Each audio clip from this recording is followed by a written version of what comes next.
یہ جو حالات بن رہے ہیں، یہ طالبان تو ایک نقطۂ آغاز ہے.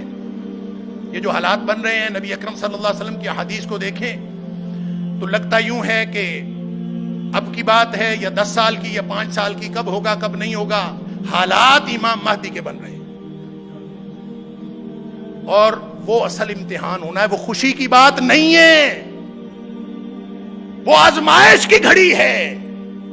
اور امام مہدی نے جب بیعت لینی ہے نا تو اس نے جہاد پر بیعت لینی ہے، جس کا معنی قتال ہے. جہاد کی وہ آخری کڑی، قتال پر بیعت لینی.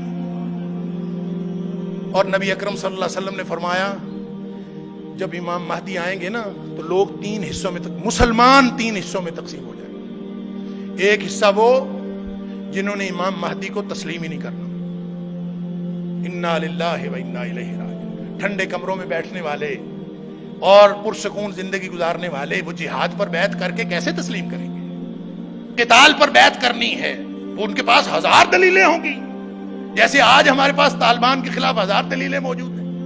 لہذا جہاد اور قتال پر بیعت ہوگی. نبی اکرم صلی اللہ علیہ وسلم نے فرمایا ایک حصہ تو جس نے بیعت ہی نہیں کرنی، انہوں نے ماننا ہی نہیں، فرمایا ان کے دل میں رتی بھر ایمان نہیں ہوگا.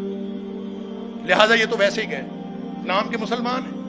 باقی جو 2 حصے رہ گئے، فرمایا ان میں سے آدھے یعنی تیسرا حصہ ٹوٹل میں سے وہ شہید ہو جائے گا اس جدوجہد کے اندر، اس قتال کے اندر.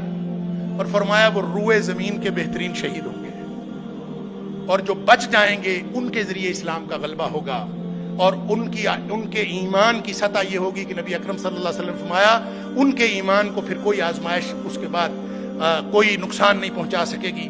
تو میرے بھائیوں اور بزرگوں، آج موقع اس آزمائش کے لیے اپنے آپ کو تیار کرنے کا ہے. میں اور آپ اپنے آپ کو، اپنے ایمان کو، وَأَنْتُمُ الْأَعْلَوْنَ إِن كُنتُم مُؤْمِنِينَ، ہم نے مر جانا ہے، راستے میں موت آ جانی ہے، یا شہادت ہمارے قسمت اور نصیب میں لکھی ہے. کیا ہونا ہے کیا نہیں ہونا یہ سب اللہ کے ہاتھ میں ہے. صرف ہمارے ذمہ یہ ہے کہ میں اور آپ اسی وقت ہر لمحے ہم اللہ کے دین کو اپنی زندگی کی پہلی ترجیح بناتے ہیں کہ نہیں. اگر آج ہم اللہ کے دین کو اپنی پہلی ترجیح بنا لیں تو انشاءاللہ غلبہ دین کا آغاز آج سے شروع ہو جائے گا. اللہ تعالیٰ مجھے اور آپ کو ہم سب کو توفیق عطا فرمائے.